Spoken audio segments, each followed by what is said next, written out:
Tinfoil hat. Oh, what the fuck are you guys even talking about? Global controls will have to be imposed, and a world governing body will be created to enforce them. Welcome to Tinfoil Hat. We go deep, homeboy. Aaron, open your mind. Drink from the fountain of knowledge. There's lizard people everywhere. That's some interdimensional shit. Wake up, Aaron. This is only the beginning. Dude, you just blew my mind. Are you ready to get your mind blown? Good morning, Swarm, and welcome to Tinfoil Hat. You know I am. You know I'm here to do. I'm here to Rock! join me as always, Xavier Guerrero, and on the ones and twos, Jay Nice, Juicy John, Johnny Woodard, live from the Wise Wolf Gold and Silver Studios. That's right. Go to SamTripoli.gold. Use the promo code Tinfoil, and you can join the Wolf Pack and have precious metals sent to you for as little as $50 a month. We got a fun one, a weird one. One of the weirdest episodes we've ever done. Yeah, it's a lot of fun. It's very weird. We have from the 9/11 is Gay show, okay? 9/11 is Gay. Tony, Peck, and Giselle Montenegro. That's right. And joining us again is our good friend Jared Klickstein. He's going to be here to talk about his book again. And it's a weird one. Guys, if you want to see me live, I'm going to be in Las Vegas this weekend for Skankfest, Louisville, Kentucky on the 11th and the 12th, and then Tampa Bay on the December 6th, and then Cancun, Mexico, December 11th through the 16th. Yeah, dude, enjoy. Oh, yeah, real quick. My podcast, my special, Quiet, is dropping on October 15th. That's right, October 15th will be the official release date of Quiet. Why is everybody getting quiet? I'll let you know if I'm going to give everybody a sneak peek. If you could see the sneak peek, I'll let you know about it. We'll get you all that info soon, but it will be available YouTube, SamTripoli.com, Twitter, and Rumble. Okay, guys, enjoy the episode. All right, so let's get into it. We got a full house here today. Very excited. Joining us in studio, good friend of mine. I've known him for a couple years now. He has a book out, which I contributed to, which is basically he wrote something and I approved it. And it made it sound like I said it. His book is called Crooked Smile, What It Took to Escape a Decade of Homelessness, Addiction, and Crime. Please welcome my good friend, Jared Klickstein. That's a real name. That's a real name. That's a real name. Dude, do the Jews run the media? I don't know. There's a guy called Klickstein out there. Okay. Thank you for having me. No problem, buddy. I'm glad you could make it in. Thank you. And I'm glad you're here. So I'm very excited to have via the power of Zoom. Very excited to have them on. Their podcast is probably the greatest name of all time. 9/11 is Gay, and they also have an animated series called There Goes the Neighborhood. Please welcome to the Tinfoil Hat for the first time, hopefully many times, Tony, Peck, and Giselle Montenegro. There we go, bro. Getting ethnic for the people. Guys, how are you? Incredible. Thanks for having us. Yeah, man, it's kind of crazy because I feel like how we're dressed and how you guys are dressed, it's almost like two different seasons at this point. Like you guys look like it's freezing and we're wearing white t-shirts. Well, this is more like religious garb for us, so we wear it all year round. I respect that. Guys, for those who may not be familiar with you and your show, can you guys tell us a little bit about yourself and where our listeners can find you? Absolutely. So, I'm Tony Peck. Our DEI hire over here, Affirmative Action, is Giselle Montenegro. We're the hosts of 9/11 is Gay. You can find us on YouTube for now until they boot us. And then Rumble is probably our saving grace, our holy land, where we'll make a Mecca pilgrimage when YouTube ousts us. But yeah, we're also on X, and yeah. Where are you getting the most love? Probably X right now. Yeah. Yeah, and Tel Aviv as well. Tel Aviv loves you guys. That's great. You guys are doing some hard hitting. Oh. Yeah. Oh, Okay, yeah. We're big in Tel Aviv. Okay. All right. Let's keep it cool. For our listeners back there, we have a looks like an Orthodox It could be Jew. anybody. It could be anybody. Could You it be don't know. a Zionist? A Could it be Khazarian. with a gun? And so this is a very pressure packed interview we got going on here. Any wrong No, questions? we're very happy to be here. Thanks for having us. Absolutely. I love this. How long's this show been going? Only since November, but it really got skyrocketed across the world in February when the Jew tunnels became known to man. I think it's now, what is it, the 8th or 9th wonder of the world they declared the Jew tunnels? Cool, and it really helped out our show a lot. So we like to thank our friends out east. Well, you know what's so interesting? I was just having a conversation with Tino Sanchez. He loves when I announce his name on the show. I was just talking to Tino Sanchez. He's been on the show a couple times. And we were talking about like all this stuff coming out with P. Diddy right now, which kind of fits into Epstein, which kind of fits. And then, because, was there a basement at Comic Ping Pong? And the answer is yes. He's talked about it in his many different interviews. There's a basement, but there's also tunnels. Like there's famous tunnels under Washington, D.C. He owns the Pegasus Museum, and there's tunnels which connect all these different buildings and all this stuff. So it's like interesting to me that Jews love tunnels. Jared, as a local, as our resident Jew today, why do you guys love tunnels so much? I think it's the shape of our bodies. We sort of hunch. Yeah. And we're not very good at digging, though. I can't. That's what surprises me about the tunnels is who built the tunnels. Who Because they're did- not known for labor. They really are. There's you Mexican Jewish people. You guys know that, right? There are Mexican Jews. Yeah. Well, there's one running Mexico right now. Yeah, there's that. Well, yeah. Well, there goes. That's the answer for the tunnels. That's unbelievable. the answer for the tunnels. There's like 10 Jews in all of Mexico, and one of them somehow became their leader. How's that fucking possible? Now you guys have guests on, leading experts in everything. Yeah. And have you had people come on to talk about the Jew tunnels? Yeah, we actually had a tunnel Jew on the show. His name was David Saltzman. He was a member of that Brooklyn synagogue. And yeah, he came on and he really set the record straight. There was a lot of crazy, inappropriate theories about what the tunnels were for, but he told us exactly what they were for. Okay. And what? Okay. And what exactly did he say they were for? If you have to talk in code because you have a gun to your head, but what do you think?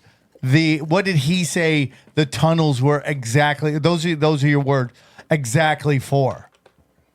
Yeah, well, it was actually multifaceted. The one reason he first gave us was that they actually used them to do a service to the city where they actually dig a tunnel under like apartment complexes or financial institutions, government buildings, UN. And what they do is they actually listen through the walls for terrorist activity, like those rascals in Palestine. And they actually alert Mossad or the NYPD about any like nefarious conversations they hear through the walls while listening. And Giselle is from that region. Have you heard anything? I've heard the chanting several times. Now, Yeah. Giselle, I didn't know what it was. you're from that region? Which side of the territory are you? Are you a Jew or are you a Palestinian? Because you could go either way. You're like Blade. Yeah, I kind of just go whichever way it is the best situation for me. Oh, okay, I respect that. But do you have a certain religion? No, not really. Although a lot of our fans do think that Tony and I are both Jewish. Okay, you seem Puerto Rican. Oh, interesting. Puerto Rican isn't a religion, though, Sam. I know, but I'm just saying. She's into Mexican voodoo. Non-practicing. Yeah, are you into Mexican voodoo and paganism and such? Well, our fans think that I'm into black witchcraft, but not so much. Which is really Colored witchcraft. Excuse me. colored. you're into colored witchcraft, which is very big right now, which is like really on fire in terms of the kids all love it. TikTok, a lot of paganism, a lot of colored paganism out there. Yeah. Isn't a lot of cool rap lyrics about all that stuff now? Or no? I don't know. I don't know rap. I only know Beastie Boys are actually my favorite Jewish rap group. Oh, that's so crazy, right? That the first white rap group is all Jewish. That kind of worked out. I mean, that kind of worked out for everybody right there. So we got these freaking tunnels. And now there's more reasons. I don't want to cut you off, Sam. No, we only please. covered one thing. There's more if you want to. Well, real quick on what you're saying. I love that they're listening because that's literally the original wiretapping. Was somebody just putting their ear to the wall, listening to your conversations. Right. Yeah. It's almost like it goes hand in hand with like the Patriot Act that God bless George Bush for giving us after 9/11. But it's basically like spying, but spies are cool, like James Bond, Sherlock Holmes, and the Tunnel Jews. It's like the holy trinity of cool spies. Yeah. But there was another reason they gave us too, if you want to get into that. Yes. It was this cool acronym. I didn't hear about it until David Saltzman told us about it, but it's GCT. I'm sure you've heard about that. No, please tell me. Oh, you don't know GCT? No, what's GCT? Yeah, it stands for Goy Conversion Therapy. So what that means is the Jews in the tunnels, through like the sewer grates, they'll actually like whisper silently, like subliminally, do these Torah reading chants, or from the Talmud, or from like different Hollywood scripts to get the passersby above grounds. They hear it, but it's like subtle advertising. Subliminally, they'll hear it. It'll go seep into their system, and it'll make them more accepting and aware that the chosen people are just that, the chosen people. Yeah, it's like a mitzvah. Giselle, you've heard it a few times in Queens and Brooklyn, right? Yep. Did you like it? Yeah, why not? Right answer. Why not? I couldn't think of any reason why. So, Jared, what do you think about that, Jared? What do you think about the subliminal Jew message? Well, I'll be honest. I'm half Jewish. I'm half Irish, half Jewish. Which side? My dad's Jewish. My mother's Irish. So does that make you a real Jew? No, not in the eyes of Jews. I'll tell you Is that. that crazy? Wait up! I didn't know that. So if your mom has to be Jewish for you to be considered like a Jew? Yeah, because that means you came out of a Jew for sure. And the other way, we don't know. Yeah, but my mom was adopted by Jews. And by the way, I think that's that was before DNA tests, which by the way, Israel outlawed. It's like a weird thing, right? Is that crazy? They outlawed DNA tests. Yeah. I mean, it is crazy. I mean, It has to be a Jewish vaginal tunnel. Yeah, yes, right. exactly. Yeah. But technically, all Jews are tunnel Jews, right? Well, yeah. I came out of a trash Irish tunnel, I guess, but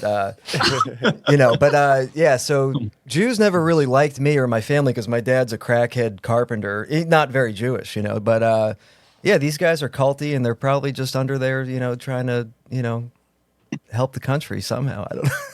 It is crazy. Well, I don't want you to feel alone here. I know you said you're the resident Jew on tinfoil hat. We also have our attorney with us, Dirk Dinkman. Okay.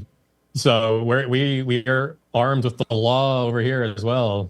Now, what law is he practicing? Is it like civil law or Noahide law? Which one is he? Talmudic law? Talmudic law, which is a law. Dirk, It's all law, really. Okay. I'm an expert on fields of law. Yeah, we usually are, yeah. All right. So can we get clarification on what Jews think about non-Jews?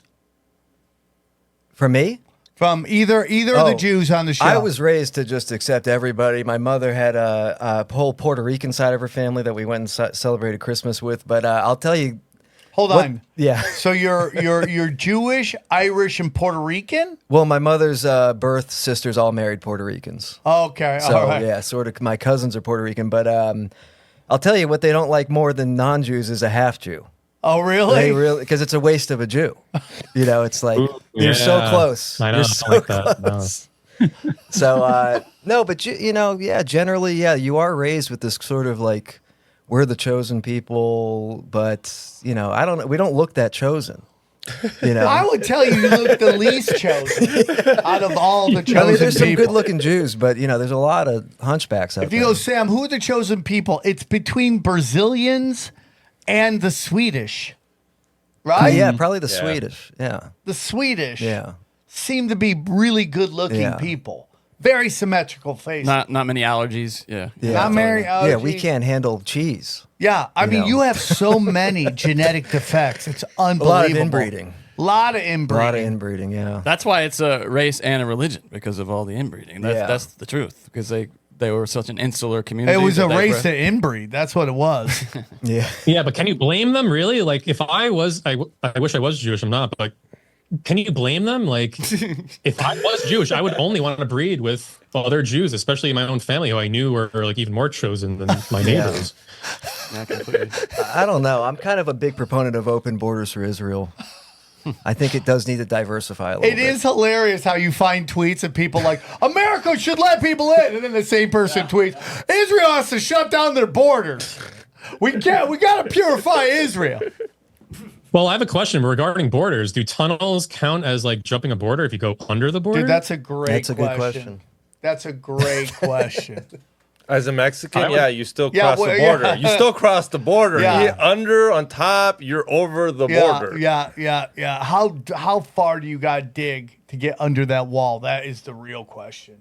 You have to be. I think you have to be on the loophole. other side of the center of the earth, because then you're in China. Technically, you're Oh, crossing right. the Chinese border. Yeah. That's fine. What if you dig so deep there's Chinese going you can't pass through and you got to go back up? Well, then you're screwed. Yeah, 100%. Waste of digging. I mean, Listen, dude, I don't know why the Jews are the chosen people. It's very weird to me, even though their women are great. I get why everybody wants to bang Jewish chicks. They're number 2 on my Super Freak Big Board. You know, we talked about that a lot. There are probably a lot of them at P. Diddy's freak parties, right? Yeah. Like if you want to have a freak party, you got to have some Jewish chicks there because they're down. They don't believe in hell. They're the horniest race, aren't they? They really are the horniest race. They That's really how I are. rank them. Jews are at the top of my list for horniest. Can you But tell? it shows how like feral and good they are for being chosen, because their libido's perfect. I know you said you're allergic to cheese, but really, I would take an erection over a mozzarella. String cheese. I'm gonna be honest with Right? you. That's a great point. I would do that too. I mean, but they do have a lot of genetic diseases. It's very weird. Yeah. Well, It's very weird. And it's just like now with this new thing with the their pagers blowing up. That was crazy. I mean, that's a crazy story. Yes. What happened? just- Giselle, you heard about this? Who's using a pager? You guys might not be allowed to talk about it. You guys, Who blew up? I don't hear know. The about guy with the gun might not want you guys to hear about that. I feel like that guy controls Okay. your algorithm. I think Who? that guy, the guy with the gun. By the way, that's Dana for us. By the way, Yeah, just to be clear. that's so funny because ours is a Jew too. Yeah, we just don't let her on camera. Yeah, but yeah. She's here. Yeah, she's always here. Is she in the room? Yes. The at all gun is times. the gun is metaphorical with Dana, but it's just as real. But it's interesting to watch the reaction to the pager thing because they're just indiscriminately Explain it though. It's wild. It's So just insane. basically what happened is at some point, I don't know who did it, but they basically decided Hezbollah and a bunch of people at these hospitals decided to change their technology from phones to these pagers. Like you do. Go back to 90s technology. It happens all the time. Yeah. and From phones to pagers. and just at one moment they all blew up and killed a bunch of people A child. and maimed children, maimed all this stuff. I think they killed like 9 people, injured 3,000. 3,000 people. That was Not a good ratio. 3,000 pagers. That means Yeah. that was a giant jump in pagers in the world. Yeah. But the reaction to it is super interesting because depending on what side the discussion is how you see it. You know, like How do you defend that? Indiscriminate. oh, killing. dude, Dave Portnoy from Barstool, yeah. is like, dude, this is the best counterterrorism thing I've ever seen. Like, how is that counterterrorism when you're attacking somebody in their country indiscriminately? How is that anti-terrorism? Oh God!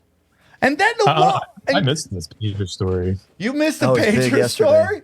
I missed the pagers. Dude, When you did it gotta come get out? out of those fucking tunnels, dog. It's like The everywhere. Wi-Fi is not good down here. Yeah, so basically the story is like these walkie-talkies explode in Lebanon a day after a pager attack. No, so there was a pager attack, then the walkie-talkies? That's what this says. Yeah. Oh my God! If you believe Please. CNN. If you have a can with a string, put it down. They're just going through all the smoke screens, smoke signals. We're all in trouble. Do we know what was it? The batteries that exploded, or did they have explosives? They in put them? plastic explosives They inside did. the So like the C4 inside. Yeah. That's Wow! But you know the CEO of X Twitter put basically celebrated it on Pointney's tweet. If you look at it, if you go to my Twitter, you can see she like put a big explosion emoji, which seems pretty classless to me. of course. Oh, Yacarino? Yeah, Yeah. The woman who destroyed Twitter. Yeah, like it was so cooking with gas, Yeah. and then it just. Okay, here it is. Yeah, I got it right here. We're gonna show us on the screen. Hopefully, everybody can see it. Yeah, I'll bring it over. This is the tweet, right? Yeah, I can't wait. I mean, dude, just imagine saying that. Oh, sorry. I can't wait to watch this become a spy movie. This is the craziest counterterrorism plot I've ever heard of. I mean, how is this a counterterrorism plot? New York Post has got beep, beep, boom on the Unbelievable. That's crazy. And then what if the wrong person has it? They're calling them terrorists. That's like a standing army, right? Like that's a foreign army. And then you go down on this tweet. and then look. No. That's our Where'd it go? top Keep lobster. going. Ian Carroll. No, that's not it. You got to find the other. I say I go back to mine. To your retweet. Yeah, go back to mine. Yeah, you're at point nine. Go to mine. Okay. I can't believe I came right up. Space Bukkake. Go down. That's because I Right followed. there. Keep going. Yeah, no, that's basically it. Oh, I see and it then right look at here. it. Look at her. She must have deleted it because it wasn't there just now. And it would have been. Yeah, I'm sure she got shit for it. People are calling Of her course out. she did. Look at the ratio to comments to likes. It's Unbelievable. You got 300 to see 150. Anthony Cumia's joke about it. What is did he brutal? He said Hezbollah's working on figuring out how to put bombs inside of pennies right now. Jeez. So it's a crazy thing, dude. And it's just like gets into this whole thing where it's like, you know, people now will be calling out Israel and then the calls for anti-Semitism will grow. Yeah. Mm-hmm. And it's just like, go on, excuse me. Okay. You know, and it just like gets into this argument I had with somebody recently about 9/11. We played this hilarious video, and I played a hilarious video, and it was this guy explaining 9/11, and it was like the language might be offensive to real pussies, right?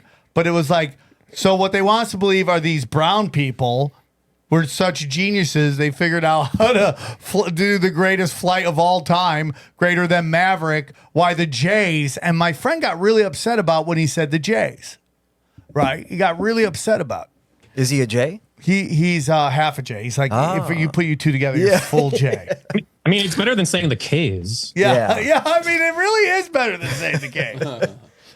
By the way, the K is the only political correctness rule that I think has I respect it only because it's the only rule that they follow themselves, right? Like, you know, Jews don't call each other. Yeah, Jewish rappers aren't. Yeah, you don't have like Maddis Yo, Yahoo. what's up, my I say it. I do say it. You do? Well, because I say that I'm half Jewish, half Irish, so I'm like the blade of Jays. I'm the only one that can defeat them. I'm Wesley Kikes. Bang, good. bro. Yeah.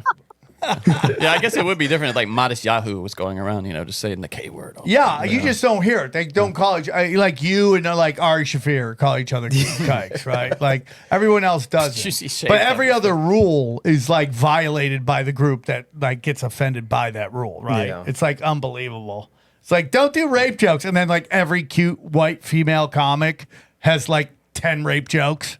Right? It's just like, don't say the M word, and then like, every rapper, everything, it's like when Nas puts out an album called the M word, and like, you can't even, is it nigga or nigger? I don't know which. Easy. What? You hard artist.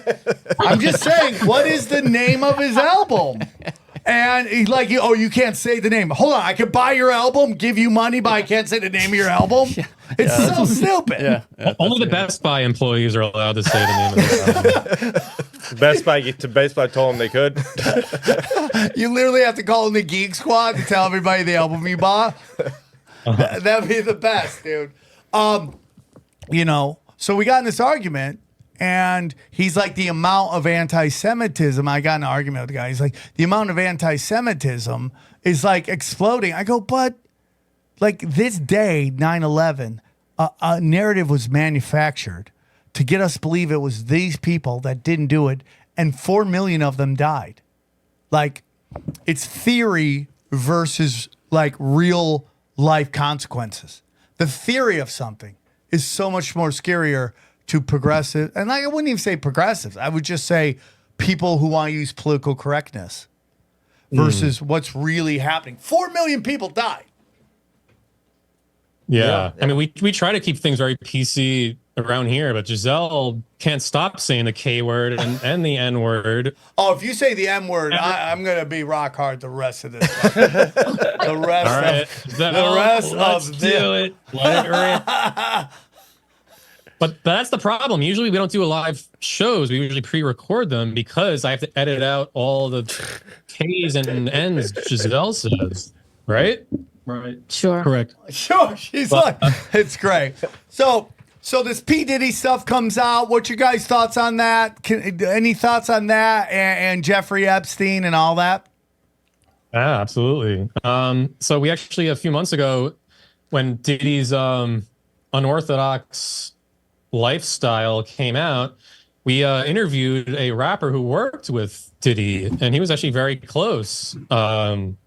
Very close. Sometimes they melded, you could say. His name was Lil Flitty. He's a kind of like an up-and-coming rapper from New York. But he explained to us a lot of, because he was actually in studio with Diddy and his house when he did a lot of these allegations. He's innocent until proven guilty. Dirk Dinkman taught us. But we could go through some of the things. I know there's a lot of these heavy allegations about Diddy, but Lil Flitty, who he had on, actually explained some of them. Okay.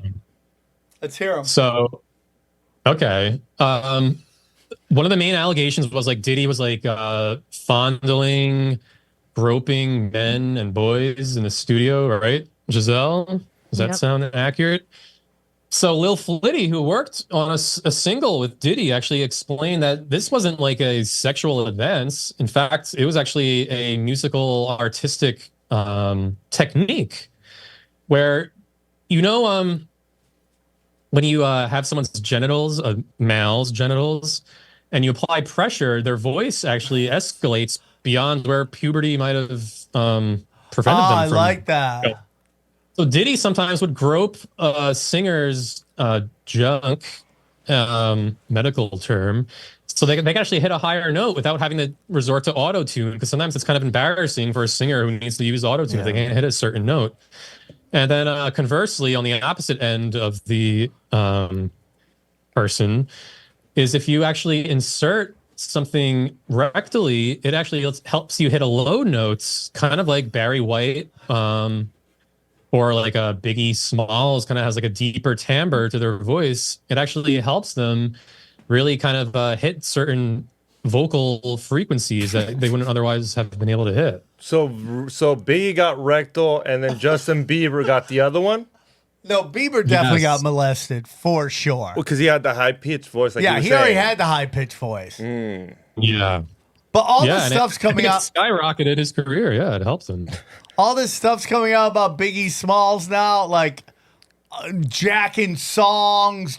And he's like Led Zeppelin, dude. He didn't even like change the name that much. He was so lazy. Like Led Zeppelin wouldn't even change the name. They just find some blues artist, put one word different, and then just put it out. Same thing with Biggie's. Like on his first major album, 2 of his songs were basically ripoffs. Unbelievable. Really? And then everybody's trying to convince you that one of the lead women in one of his music videos is a trans. Have you heard that? Yeah. I don't know. About, I didn't hear that. Yeah. So it's like, dude, the fact that Biggie Smalls now isn't what I mean. I don't know if I can take this reality anymore. This timeline is fucking nuts. But I like that. I like instead of making people eunuchs, you just grab their balls and they hit a higher note. And I guess it is a kinder, gentler alternative. You're like, dude, we can do it one of 2 ways. Either I can cut your dick off so you can sing higher, or you can let me we can do this the Joe Jackson way or my way. Yeah, 100%. It's so crazy. In the green room, he kind of showed us some stuff off camera too, and it wasn't like a full-fledged recording session, but it kind of worked a little bit. Did you hit Giselle, those notes? Talk about some of these like because a lot of people equate Diddy to Epstein and with like blackmail and stuff. Giselle, what are some of these blackmail allegations? I thought you were going to say the black magic stuff. Because there was also that psychic who then said, she said all these things about Kim Porter, and then she also talked about that Diddy was doing black magic and basically had to have sex with these boys to sort of steal their soul. And that's why they all had to be underage. Something about the requirements of the black magic that he was doing. I think that's real. I think that's a big part of this kind of occult rituals to hurt children, jack their loosh, literally and figuratively. And I think that's a big part of it. I think that's a lot of the darkness. That's why people, again, this guy edits a video, gets us all in trouble, but he's right. I mean, like the clip is right. And like, you didn't edit it. We said it, right? So and then you put it out and people lost their fucking mind because we were making jokes about Hollywood thinking it's okay to give sex changes to 5-year-olds, right? Which is obviously sarcasm. But there are people out there that think that. I mean, you have people out there saying that 3-year-olds can determine their gender. Like, if you know 3-year-olds, that's the most retarded shit I've ever heard in my life. They don't know anything. Yeah. They're barely out of diapers. They can pick their gender. Yeah. It's so like crazy to me. And then so like people go nuts on me, but this is literally it. What she just said is 100% true. It's like. Children are pure. They want to like totally destroy them. That's the whole point of the whole thing. Corrupt the youth. It's crazy to me, dude. That how prevalent this is. Yeah, Amanda Bynes' soul got stolen. Oh I think. My god. Oh yeah, she's been posting lately. Oh, she has. Yeah. What's she been saying? I don't know. She's not saying much, but it looks like she got a new apartment, maybe a new man. But she seems to be happy, and she's working on her career to be what is that? Manicurist? A nail lady? Yeah, she wants to be a nail lady. Was she learning Korean? What was she learning? I was in rehab with Amanda Bynes. Really? Yeah, she was very sweet girl. But clearly someone took her soul or something. 100 put through the meat grinder, dude. Yeah, look at those nails. Clearly the rehab worked too. She's looking good. Well, she actually left with a guy that she met in AA and showed back up to a meeting with that tattoo. Oh, really? Yeah, it was like 2018. That nose ring makes me think she's totally down with freak parties. When you get the nose ring like that. The septum piercing? Yeah. It is crazy. I mean, it is nuts. It's what's his name that was at Nickelodeon? What's his name? Dan Schneider. Like, imagine having the balls to sue back. Imagine having the balls to walk around. Like, you got some real balls when you first come out and apologize, and then you're like, oh, well, I'm going to sue. Yeah, well, just be a little careful because our attorney, Dirk Dinkman, is actually Dan Schneider's attorney for this. So Anything you say, maybe we can use you as a key witness if you want. What is up with Dan? Do you think Dan was in on some shit? I mean, because he totally has that vibe. He doesn't seem like the kingpin. Yeah, Dirk, was he or wasn't he? I think he was. Was not. He was not involved. He was not. Yeah. Okay. Absolutely. So when the fat chick writer's like, he made us watch porn, she's lying. Could you imagine that being at Nickelodeon? Go, listen, guys, we're going to, everybody, we need a writing sesh. I need to inspire you. Here's some hardcore pornography. That's crazy. That's what Kanye did too. Well, Kanye, like when you're dealing with a rapper, yeah, you expect that's a totally different thing. Not Nickelodeon. Imagine being at Adidas and like Kanye's pitching you stories, and then dog fart videos come up on That's screen. what he was doing, dude. Dude, imagine, Johnny, we show up and Sam's like, all right, before tinfoil hat, guys, you guys got to watch this porno here. That wouldn't surprise me terribly. I mean, he's never done anything like that. That's but, really rude, John. But you're preceded by your reputation. You know, if like day one we came in and saw that, I wouldn't have been totally surprised. Now I would be, but not back then. You know, yeah, he did the naughty Diddy show. did the same thing. That was also in one of the lawsuits that he would like show people gay porn and stuff of him like having sex with Usher, right? Is it Usher? It's like a power move.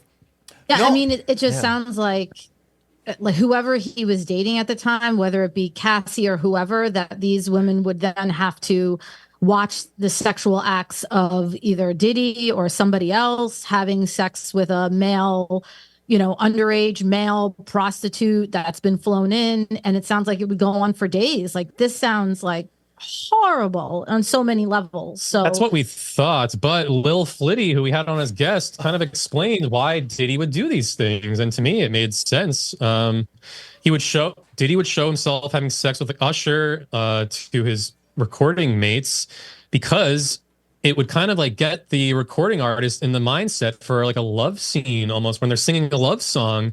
You can't be thinking about all the worries in your day when you're trying to record a love song to the person you are most intimate with. You need to really have a loving mindset and aura around you. So Diddy would kind of show these love scenes of him and Usher to really get the artist in that mindset of like, yeah, like I love this mic. Like the microphone is what they have to sing to. So they really have to. This is the best they're working with. So they need something to spur them on to really. So feel you're saying that P. Diddy used gay porn kind of as inspirational quotes? Absolutely. Yeah. Okay. It was like daily affirmations, inspirational quotes. Yeah, so right. if they were singing about love, then he would have that person's girlfriend maybe have sex with somebody else and then let that artist feel the feelings of jealousy.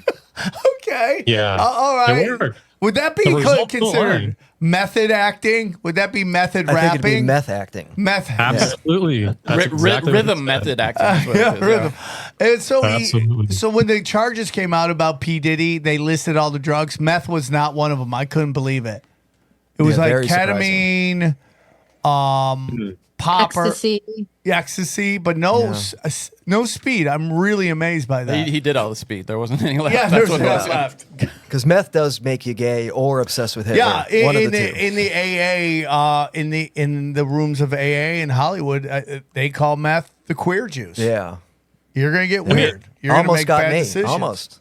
What's that? My Almost favorite got me. drug, which I'm Wait, surprised wait. they also didn't list, was adrenochrome. And I don't want to be rude, and I can't offer you a drink, but if you don't mind, I'm going to indulge myself. I'm sure Diddy might have had this, but it wasn't officially listed, was it? A little bit of adrenochrome on the side. What vintage? Do we Well, have? yeah. What year is that adrenochrome? This is from the Clinton Reserve. It's, aged in 3-year-old skulls. So it's actually pretty prime and fresh. And cheers, guys. Cheers to you, dude. Cheers to you. I'm sorry. The speed on. I gotta come. It almost got you. What? Oh, well, you just when you do get addicted to meth, you will find yourself eventually in a hotel room with gay porn on the television. And, that's just what happens. Thank you for but- your honesty, dude. Yeah. But Thank you for your I honesty. didn't put it on. I mean, I just ended up. Oh, in you a- just yeah. And then you you just you didn't turn it off. Yeah, but when you do meth, you either become gay or you become obsessed with Hitler. And I flirted with both. Now, what do you think Hitler did? Do you think he became obsessed with himself? That's a good point. I think man, I don't know. I remember I started doing meth to write my thesis in college, and I wrote it on Hitler. I knew a guy who started tweaking to do college so he could just get all of his work done. Yeah. Now you look back at it, that could be the worst. Terrible idea. I was dropped out within 3 weeks. Nobody's like, bro, I've been up 4 days and I just nailed my book report. No, it's bad. Well, actually, the cartel made me do it because I was a heroin addict and I was working for the cartel. And they said, if you drive for us, you're going to get sleepy because you're a heroin addict. So you have to snort meth before every shift. And that's how I really started doing meth. So you were doing a heroin and meth. Was that? Did you just feel normal? Yeah, I would walk around. I eventually ended up in West Hollywood, just feeling normal and going through garbage cans and stuff like that. But yeah, you go through your Hitler phase, then you go through your almost gay phase. Okay, so what was it like to be methed out, going through your Hitler phase as a half a Jew? Well, that's when this all started. Really. Is that when you got that tattoo? No, I got this partly in jail, but that was a jail tattoo? But it started out as a jail tattoo, then I got it finished outside, and then my family got upset, so I put a wizard hat on them. But what is the tattoo? Show the tattoo. It's the Jolly. What do you call it? It's Ari Shaffir. The Jolly Merchant Ari Shaffir tattoo. The Jolly Merchant. Yeah, that's it. I was in jail, and they found out the Nazis found out I was Jewish. Oh no. And they were actually quite nice. I hear they don't hate the Jews anymore. They've become politically correct. They were very politically correct, and I was actually pretending to be racist to get accepted by them, and they told me to chill out. So, but no, I got a lot more hate just walking around West Hollywood asking Jews for directions, and they basically ignored me because they didn't because they saw your hand wrangler guy. No, because I just don't look Jewish. Really? And I was homeless and on meth. So what, you'd walk up and go, hey, I'm Jewish. Can I get directions? Well, I'd ask for directions first, and then no one would really respond to me. And I'd say, hey, I'm Jewish. My last name's Klickstein. And they just looked at me and they said, no, you're not. The most common question that I get from Jews is when I tell them I'm Jewish, they look at me and they say, both parents? Did they try to do the thing to you where they wrap the thing around your arm and pray with you? They do that. Yeah, in New York City they did that. I get caught around here all the time. That's what they do to Johnny. I'm convinced it's just somehow they're trying to get gay with him, but he won't. He doesn't want to admit it. Yeah, he doesn't want to admit it. Yeah, it's crazy, dude. Yeah, it's crazy times out there, dude. It's crazy times. So, guys, before we get to our next topic, though, I just have to let you know. Every appearance we make is technically a sponsored event, so we're actually legally obligated to do an ad read for one of our sponsors. Okay. So I just have to do that real quick if you don't mind. So our first sponsor today is Bohemian Grove Religious Retreats. Yay. Nestled within the towering redwoods of Northern California lies a sanctuary like no other, Bohemian Grove Religious Retreats. We invite you to step into the realm of profound exploration and spiritual awakening. Our exclusive religious retreats offer the opportunity to connect with ancient wisdom, dark arts, and sacrificial splendor. At the heart of Bohemian Grove is Molech, a majestic stone owl that stands as a symbol of enlightenment, wisdom, love, and demonic hedonistic debauchery. Boost your social credit score with a who's who of Washington's all-time greatest guys. Henry Kissinger, George Bush, Dick Cheney. As you frolic naked amongst the trees and perform a drugged out drag burlesque show while discussing geopolitical policies, you'll do a lot of other normal stuff too. Like getting in touch with your inner child as you perform mock child sacrifices during our Emmy-nominated Cremation of Care ceremony. And don't forget to get spoiled by our hunky waiters who wait on you hand and foot or on hands and knees. And if you don't believe us, check out our rave reviews, like when Richard Nixon called us the most faggy goddamn thing you could ever imagine. Thanks, Mr. President. So come on down to Bohemian Grove for a spiritually enlightening religious retreat, the hottest club since the fiery pits of heck. So thank you for letting Thank us you, do man. that. I don't know, dude. I'm really mad because our ad guys never got that. Yeah, you're right. We would love to advertise Bohemian. That's a real quote from Nixon. What does that make you think about what Bohemian Grove is? That he seemed to I be think out it's on. Probably one of the most faggy things he's ever seen. Yeah. But a guy like that being kind of out on it, what does that make Well, you I'm think going to about tell the you that it was basically it was the original freak party. That's really what. Yeah, well said. Yeah, thank you, dude. It was the original freak party. Everyone went there. Butt sex is just it's just weird shit, dude. Getting butt sex and doing bad things to children seem to be the initiation into the highest levels of pop. Somebody recorded it again recently, like a couple months ago. With some. Yeah, I don't. That stuff's always weird to me. Like, have you ever seen at like the Collider? What is that in the CERN? CERN, yeah. They do that ritual out there, and he's like, "Oh my god!" He just runs off, and then Yeah, then it's kind of Blair Witch Project. It's all Blair, and like I love Alex Jones, but like that's you just like I have a feeling like Bohemian Grove, everybody knows each other, and you're just walking around like you're supposed to be there. I don't know, man. It's kind of weird to me, you know. But yeah, I mean, the reason he said that is because he was recorded. He didn't know he was being recorded. That's what Nixon thought. No, yeah, okay. And clearly he just wasn't accepted by that upper echelon, and that's why they what got rid of him. That's what I Well, heard. there's a whole bunch on that. I think Tucker Carlson's trying to remake Nixon's his whole image. He can still be a piece of shit and just not be as bad a piece of shit as. Or he could just be a piece of shit that isn't really down with the other pieces of shit. like Trump, I think. Yeah. Yeah, I mean, that's definitely true. Yeah, I mean, similar. you know, Nixon is part of a group that brought over a lot of the Nazis. That's just a fact.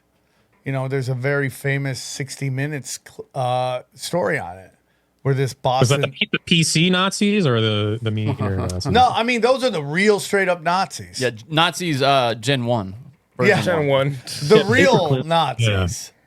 Operation Paperclip. Yeah, well, yeah. I mean, but I also think like that whole, again, we've talked about it on the show, but I think that whole narrative is just, you know, they lost and we just split them. I don't know, dude. The Nazis won. They did exactly what they were supposed to do, destroy Germany. And then they just crip walked over and just, no, you don't change your name. If XG is wanted by the cartels, he doesn't move to Tijuana and go by XG. Fucking Clickstein. He would be like, yeah, he'd be like, I'm Jared Clickstein. That's what I would do. None of them changed their names. Like, you're not hiding. Yeah.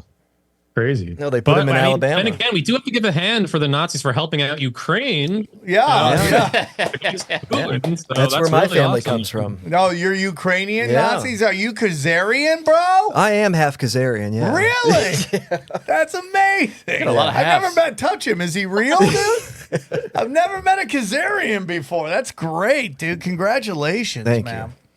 But it seems like we got, you know, Epstein, we got P. Diddy, we have Hollywood, you know, what's his name that is in jail right now? Weinstein. Weinstein. No. You know? Is there any chance of Diddy killing himself? Because he might do life. Like he might be in the corny if he gets like prosecuted. He's gonna be in there for a very long Black time. guys don't kill themselves.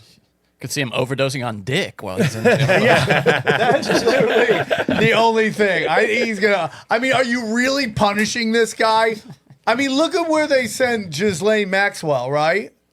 She's at a country club jail. Yeah. Do you think they're gonna send P. Diddy to Rikers? The worst part about that place is they have tennis, not pickleball. You know. Yeah, that was the big part. 100%. So he's going to get sent to a nice one because he is part of the elites, and he's just going to get all the twink ass he could ever want in jail. Yeah, so what's the punishment for him? When he drops the soap in the shower, he gets rewarded? That's not fair. I totally agree. Send him to some... I don't know where you send him. Send him to you gotta send him where he's Oh, a not guy around like that, anybody. solitary is the worst. You gotta send him to somewhere where there's nobody around, and he's by himself. You execute him. That's the move, right? I mean that might be. I mean, because what they're talking about is pretty nasty shit. like flying minors around, forcing them, making them take drugs when they didn't want to do it. He beat them. Like, He's this found- is the monster. Bye-bye. Bye-bye. It Like- was minors? Yeah. Oh, really? Yeah. I mean, yeah, dude. I mean, it's like known for it. And it's so crazy because people have been talking about that shit forever. I mean, Tupac's, it's so crazy now with all this Biggie Small stuff coming out. Now the Tupac cover with Dr. Dre, Biggie, and Puff Daddy all being gay as fuck totally makes sense. I mean, dude, Biggie Smalls was gay. Like the smells. The smells. Must be horrible. But the whole point of this is, at what point do even normies go, Pizzagate's real? I don't know. They Comet Ping Pong's thriving now. Isn't that crazy? Like, didn't get any negative Yelp reviews. Yeah, do you think it's on DoorDash? Like, just... Yeah, 100%. It is, right? I wonder if you can order a fucking minor on their DoorDash. Right? Wayfair. Yeah, Wayfair. Yeah. It's unbelievable. Like, and there's still people that use Pizzagate as a way to kind of make conspiracy theorists look crazy. An $18,000 pan pizza. Yeah. It's crazy, right? It's just nuts to me. The whole thing is nuts. Have you had any guests on about anything to do with Pizzagate or anything? Not Pizzagate, but we did have one of the forensic analysts for Epstein's death come on, and there's more to Epstein than we really realized. Okay, what'd you learn? A lot of people try lumping him in with like the Jewish people who we know and love, but he was telling us that Epstein, they analyzed the cameras on the night he died because they think, I mean, some people have theories that Epstein killed himself, but this forensic analyst we had on actually proved that wasn't true. But they did catch on the prison cameras an individual entering Epstein's cell at the time he died, and they zoomed in on the camera, and on his lapel, he had a pin of a flag that was blue and white. And when I heard that, I was like, a blue and white flag? What could that be? And then they zoomed in closer, and it was obviously the Greek flag. Oh, shit. It turns out Epstein was actually working for Greek intelligence. Oh, those fucking Greeks. Yeah, they're famous for that, you know? Wasn't Mossad, wasn't Israel, so... They would never do anything like that. Let's throw that out the window. They are harboring Tom Hanks, right? Yeah, and Elephantis is Greek. Oh yeah, dude, Elephantis is sense. Greek. That's not even famous his Greek name. James Elephantis. Yeah, James, what was that? I Love Children. That's his last name. Yeah, and yeah, Tom Hanks running to Greece is so nuts to me. It's Greece. See, I know Greece is really who's to blame on a lot of these things, where Israel gets thrown under the bus unfairly. It's so crazy, dude, that we just do that to them when they're just our greatest ally. But it makes sense because James Alefantis, he owns Comet Ping Pong Pizza, correct? Yep. So if he's Greek, and we know like Greeks, Italians make the best pizza. Jews don't make pizza. That makes no sense at all. Jews don't make pizza. True. No. Why don't Jews make pizza, Jared? Why don't your people make leavened pizza? bread. Cheese. They don't do leavened bread. It's not kosher. Oh shit! Yeah. Oh shit, dude. Yeah. That's crazy. I And the didn't even pepperoni's a problem, too. Yeah. Oh yeah, damn, bro! I didn't even think about that. Mm-hmm. That is nuts. Damn, so when Jewish people say they want pizza, they really don't want pizza. Well, I mean, Yeah, he they're can not talking do about it. pizza. He can get because he's got tattoos, which means he can't be buried in a Jewish cemetery. Does that make you sad? No, we just put my dad. They wouldn't even let my dad in there. Oh, because he had tats? No, because he got cremated. I guess you're not allowed to be cremated. I still went in there and put him in there, but Okay. you know. What do you under mean? the You put him radar. in the cremation? What'd you Holocaust that shit? No, I just dropped him in next to my mom in the, Hey, in the old hey- Jewish cemetery. Hey guys, has anybody on your show 9/11 is gay? Has anyone done the Holocaust math on in terms of cremation and how much time that would take? Have you done any of I that? should have a mathematician on to do that. That's actually a good idea. I got to write that down. The time it takes versus how many. Johnny gets very sensitive about that. Hey, you Hey guys, did Little Flipper mention at all why there was? Is it Flipper or Feed? Little Feedy. Little Feedy. Feedy. My bad. Footy. Sorry, Little Feedy. Don't get me shot. Yo, quick question. Did Little Feedy ever mention why there's so much baby oil at Diddy's compound or house, whatever, mansion? No, because this was the first initial allegations, and the baby oil didn't come up at that point. So he wasn't really aware of that. But in terms of him like blackmailing people and stuff, people thought that was like Epsteinian blackmail, where now they're gonna like you're trying to like blackmail these people and punish them for the gay crimes and freakouts. What's it called, Giselle? Freak parties. Freak offs. Freak parties.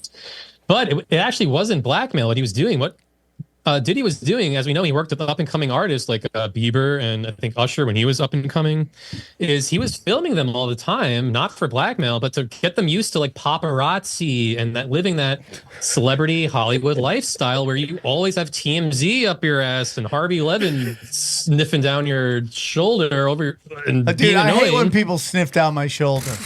That's the effing worst, bro. I yell at Dana all the time. Stop sniffing down my shoulder. Yeah. Yeah, I mean, that makes sense, dude. You got to get ready for that paparazzi, and you should always be filming yourself so you can go back later, watch the film, and know how you can be better. Yeah, that too. Yeah, it's like recording. When you're recording, you want to do like a scratch take, like a rehearsal take. This is like a really dress rehearsal for them, and sometimes they would it's an undress rehearsal too. It's crazy, dude. It's crazy. So, as you know, we just had we just celebrated 9/11, and 9/11 was super gay. Favorite holiday. So I know, dude. It's one of the best. How long till we don't have to work on 9/11? We just get to stay home. It's a holiday. I think that would have happened by now, don't you? Yeah, it would have already. Do you? If you're a firefighter. If you're a firefighter, you get to stay home. Let's get into 9. What are your thoughts on 9/11, man? Besides it being gay? I was about to say, I think it was obvious.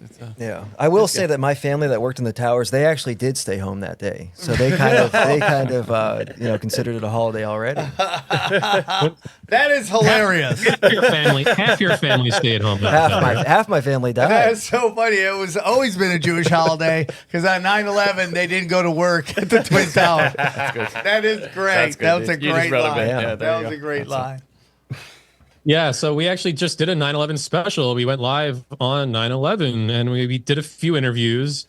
2 of them would probably interest you guys because it was about really things that were interesting to the conspiracy crowd. One of which is none more famous than the dancing Israelis. Oh.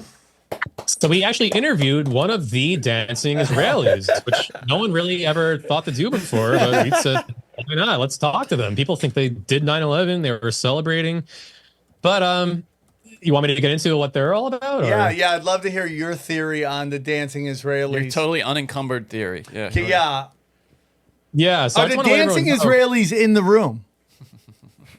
I mean, we are actually coincidentally this studio is built above a sewer grate. I don't know why. Yeah. The plumbing very good here, I'll tell you that. Yeah, okay. But our show, I just want to clarify with your audience, is we're unbiased, we're not controlled, and we're unscripted distributors of information. There we go. Don't worry about that. But we did interview one of the dancing Israelis, and he told us they are not just a dance troupe, which was clear that day. They are also a watch force, he called it. And it actually equated to what David Saltzman, the Tunnel Jew, told us, where the dancing Israelis would do this method of communication. The reason they were dancing on 9/11 wasn't to celebrate. They were actually doing a dance which served as Morse code. And the way he explained it was the way their feet would pitter-patter while dancing was actually echoing into the tunnels below, and it would serve as Morse code. The stomps in different sequence would actually send messages to the tunnel Jews below. So what they were doing was alerting the tunnel Jews that there was trouble ahead at the Twin Towers, And what they did was they actually further dug their tunnels to go under the World Trade Center and to help people evacuating to escape safely underground where they wouldn't be attacked by terrorists. Oh, I haven't heard this theory. Yeah. But the problem with that was they were acting really on instincts here. The issue was when they dug under the Twin Towers, they weakened the infrastructure. Oh, no. And that's what caused the towers to actually collapse. Oh, okay. I think I owe some apologies. Yeah, listen, Yeah. I want to apologize for 815 episodes that we've done that were obviously all wrong. Based on that one, That's why we're coming on. to set the record straight. We should just burn the whole rest of the show and just start anew. Just start over. Episode what? One of us should probably kill ourselves. Yeah, I'm sorry, unalive ourselves. On the live who? No. Probably. Let's go through who is important to the show that if they left, the show couldn't go. Who do we got? You guys need a Mexican, first of all. Okay, so Jared. Yeah. Jared has to I'll off do it. himself. I will do it. Yeah. Jared has to off yourself. Yeah, I mean, that's interesting that they were dancing to warn people. What were they dancing to? That's my question. Macarena, Beastie maybe? Boys. I don't know. The Was that Beastie Boys? Beastie Boys. Oh, yeah, dude, definitely. The subliminal message of Jew rap is very important. Not a lot of Jew rap, is it? There's not There's a lot of Asher Jew- Roth. Well, what's that? Asher Roth. That's it. Is that the redheaded guy with Yeah. the beard? That's the guy that made I Love College song? Yeah. No, I don't know that. Yeah. song. No, you do. I do? I don't. No, I'm it might old, not. buddy. Yeah, you're right, you're I'm right. what do You're you right. think? You're Who's right. that big white rapper from Brooklyn? Oh, Action no. Bronson is half Jewish. Oh, actually. Is He's he? actually- I he's thought I thought he's Albanian. He's half Albanian, half Jewish. They always gotta get a half in, don't Yeah. they? Always, dude. Always, dude. I'm pretty sure we're gonna find out Michael Jordan's half black, half Jewish. We're Yeah. gonna find that out. What's Kamala? What's Kamala? What's that? What's Kamala? Kamala is Whatever's convenient. Then. whatever's convenient at that time. Indian Jamaican. Indian Jamaican. Yeah. What's interesting about 9/11 is like you were really brought it up when people didn't go to work that day. It was like so there was a instant messaging service used by just Israelis, and basically 2 hours before it told everybody, all the Israelis, to get out of the building. Yeah, I've heard something about that. Yeah, Candace Owens did a whole thing on that. And like how Nick Kroll's whole family, like everyone's mad at Steve Renazizi from the show The League. Yeah. When Nick, it's so crazy It's to crazy. me, like that this is a real story. That Steve Renazizi's the bad guy for lying about being in the buildings, while Nick Kroll's dad and brother were like Israeli intelligence that nobody went to work that day. And Yeah, nobody, I nobody lie about that denied all it. the time. And to me, that's not even a crazy lie to make. On Thanksgiving dinner, I make a note to let everyone know I was in the Twin Towers on an annual basis. Yeah. I still go to the Twin Towers, but isn't that crazy? Yeah, absolutely. I've seen the explanation for it. That by the mainstream sources, they say that the threats that were identified in the messages were non-specific. They weren't specific to the Twin Towers, but that okay. I mean, so you said on 9/11 a terrorist attack was going to happen. Yeah, and you told people to get out of the building. Well, I don't know that. I've seen that they didn't say that specifically, but the people who were in the buildings must have said get out. Yeah, I mean, I something's guess about so. to go Yeah. down, and Yeah. then they didn't tell anybody as they were running. It's crazy. Yeah. When you see one of the chosen people suddenly just hauling to the elevator, like It Shlomo, reminds me- yeah. Shlomo, where are you going? Well, he might have heard the dancing before everyone Oh, I else. see. Yeah. That is Yeah, probably so what happened. I actually think it was probably a good thing that the Jews were warned not to go to the tower so they could serve as like the first responders in the tunnels to help dance, to help alert the others underneath, dig the tunnels. So, that was a real blessing that they didn't show up to work that day. Yeah, it was Right? a real It's a blessing. mitzvah, yeah.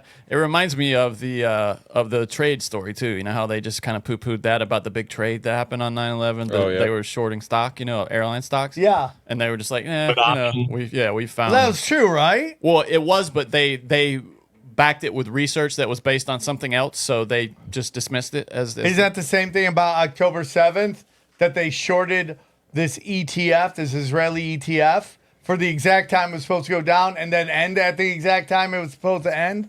I don't see that, but yeah. It's crazy, right? Yeah, I mean, I come from the worst Jewish family. We didn't get any of these texts. We have no money. You're like my next door neighbors, dude. It's They're crazy. just fighting over curb space. Yeah. I'm like, what is this, Gaza? You're treating this curb like Gaza? Oh my God, dude. They get so angry and territorial. It's crazy. Yeah, it's just crazy. But what'd you say about your family? Oh, I must come from the worst Jewish family. We got none of these texts where I inherit, my family like inheritance was an iPhone 10. That's all I got. A 6-foot charger. I wish no one texted us. I didn't do any trades. I just wish, I was half better Jew, really. You were another half Jew. Yeah. Oh, You're yeah, full that's Jew. the problem. Yeah, okay, that Full makes sense. Jew. Yeah. Yeah, dude, it's crazy to me. 9/11, it's just like it's farther and farther away. But I feel like today is the most honest conversation people have about 9/11. Especially right now on this show. Yeah, I mean, 100%. Dancing Morse code. Who's talking about that? It's Greg Carlwood talking about dance steps. No, someone should probably let Richard Gage know too. Yeah, Richard Gage. Why aren't you Gage. talking about the Morse code of their Krav Maga? Yeah, no, I question Richard Gage's architectural expertise because we also interviewed the Building 7 architect, which I know is a real point of contention with conspiracy theorists. Yes. Why did Building 7 fall when it wasn't hit by a plane? And what did he say? We said, how about we don't talk to Richard? How about we talk to the architect and see what his thoughts are? So he told us he actually designed Building 7 to collapse in that manner in case there was trouble brewing. Because it actually makes sense. The longer a building is like on fire or has some structural damage, the more likely it is to cause damage to surrounding buildings and civilians down below, hot dog stands. A building could topple over and hit other surrounding buildings. So the Building 7 architect actually designed the building to collapse in its own footprint safely, efficiently.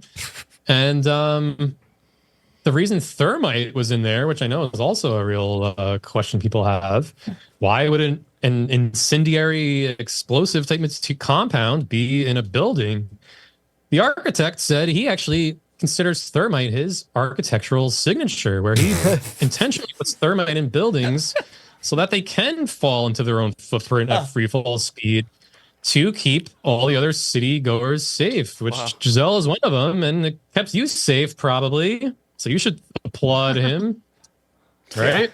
Giselle, where were you on 9/11? Yeah, where were you? I was in Long Island. Oh, with us. I was with you. I was out here, and yeah, there was no traffic that day. Oh, dude, that's the best. Oh, yeah. And I was out there. They said, don't go anywhere. But I got in my car and went, and there was no traffic. Where'd you go? High impact traffic is the best, dude. Like, give me COVID traffic any day. I'll take it. No, but Giselle, where were you in such a hurry on 9/11? Would you get a text? No. Yeah, this is good. You get one of those famous. Were there texts then? So the chosen texts there were. You have. No. Well, where were you going? That's kind of suspicious. Oh, because I was out on the road? Yeah. I don't know. I had to get dinner. Get dinner? Where? The Fifth Avenue Deli? Where were you going? Imagine like 9/11 happens. You're like, oh, dude, what am I going to have for dinner? I mean, you got it. Like, You I gotta gotta eat. eat. Yeah, you I gotta gotta eat. get a burrito in me during this terrorist attack. It does make sense, though. Anyway, I'm hungry. The Building 7 thing makes sense because the people alive inside the building trying to escape, that's a terrible way to die on fire. You might as well just go collapse the thing. finish them Collapse off. it, Yeah. everyone call it a day. Yeah, you don't want to go out like that. And you know, when Larry Silverstein, which is the most Jewish name outside of Klickenstein, okay, when he was like, pull it, that obviously meant what, guys? Well, Pulling at our heartstrings? Sam, I know where you're going with this. Okay. And this is not an anti-Semitic misconception. I'm sorry. Because the dancing Israeli, to jump back to that we interviewed, I brought this up. I said, excuse me, Mr. Dancing Israeli, you said we heard Larry Silverstein say pull it, and we know that's a demolition term. That means like collapse the building, right? He explained to us pull it is actually a dance term. So we actually went on, we don't have to pull it up now, but ballroomdancing.com, I think was the URL. And there's in dance, there's a term called pulling and pushing. And Larry Silverstein, we learned, was actually a founding member of the Dancing Israelis in the 50s. And he's now serves as their choreographer. He was radioing to the Dancing Israelis to pull it, not to the demo team to demolish the building. So he was doing choreography. Dancing Israelis would be the name of the greatest breakdancing group of all time. Yeah. Pull it! Yeah. Oi, oi, oi, oi, oi, oi. Pull it! Break, emphasis on break, because they really broke the towers by accident. Hey! Bang. Okay, so let's get into something. What are your thoughts on the assassination attempts by two twinks? Apparently, power bottoms can't shoot. What are your thoughts? Yeah, so Anybody Trump, can jump in too at any point if you guys want. what's that? You anybody jump in? What are your guys' thoughts? Anyone, yeah. Well, we don't know much about the recent assassination, but for the first assassination, we interviewed. Thomas Crooks was the shooter. He died, so we couldn't interview him. I wanted to, so we did the next best thing, and we actually brought in a voodoo specialist, probably one of Giselle's Mexican voodoo cousins. And what he did, we actually performed a seance to speak to Thomas Crooks, the deceased assassin. Whoa! Similar to what what's his name? Who's the famous? I don't know. Those guys who speak to the dead. What, Whoopi Goldberg? Whoopi Goldberg, yeah. Great Jew. Another Great Jew. famous Israeli who we love.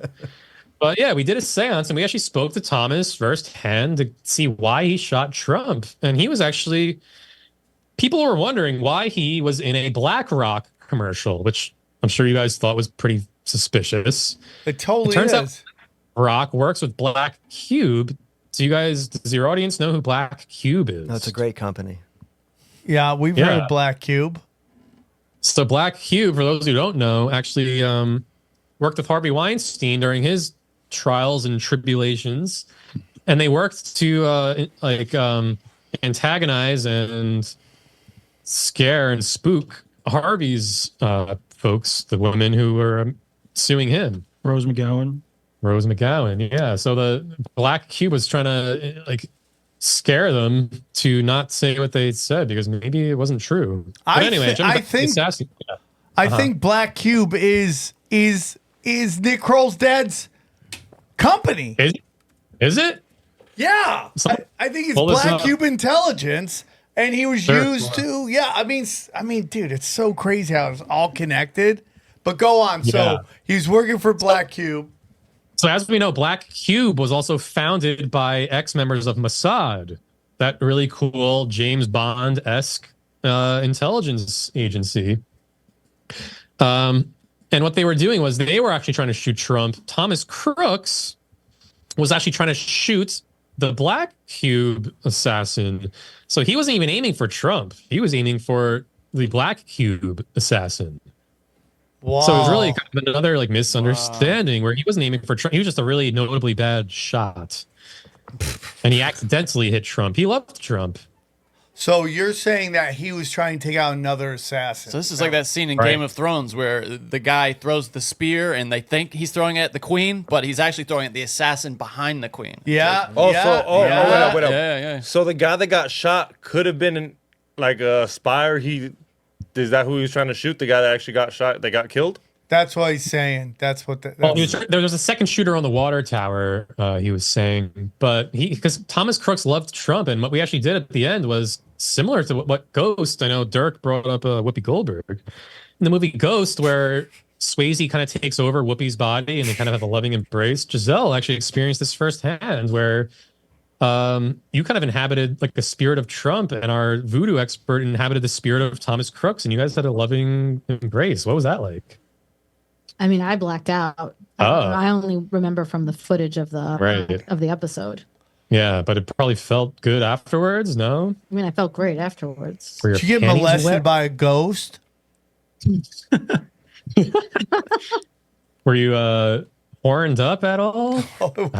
Were you horned up? Oh, because I was Trump Yeah, and I naturally. had a hard on for Thomas Crook. Yeah. Yeah. Mm-hmm. Yeah. I felt good. You just say yes to anything. How come trans are shooting so many people, guys? How come? What is your thoughts on trans shooting people? I think probably because they sever their penis. They can't shoot their shot, if you will, anymore. And they kind of miss that innate primal urge to shoot a load. So they unload a barrel onto another innocent bystander's face, which is where porn taught us is the best place to land. Best theory I've ever heard. Oh, money shots from people Money who can't shot. give money shots anymore. Is that what you're saying? It's That's yeah. Are these the worst assassins in the history of time? I think so, because usually they complete their mission, and Yeah. these other ones can't do it anymore. I mean, if you look at every single high impact event, there's so many layers to every one of these events every single time. It's like, it's like why everybody fights about like 9/11. It's just like layer upon layer upon layer upon layer upon layer. JFK, layer upon layer upon layer upon layer. Dude, the Vegas shooting, layer upon layer upon layer upon layer. And each layer doesn't know about the other layers. They don't know. That way It's the best way to do it, yeah. Yeah, it's the best way to do it. But here, there's redundancy, we call it, right? Yeah. Well, here it's just like one dude each time. That's it. That's not how it works. Ever. I mean, I'm pretty sure there's a reasoning. Why would they delete the last guy that attempted to kill Trump? Why did they delete his Facebook? Yeah. What's the logic on that? Why would you delete his Facebook even though everybody goes and like?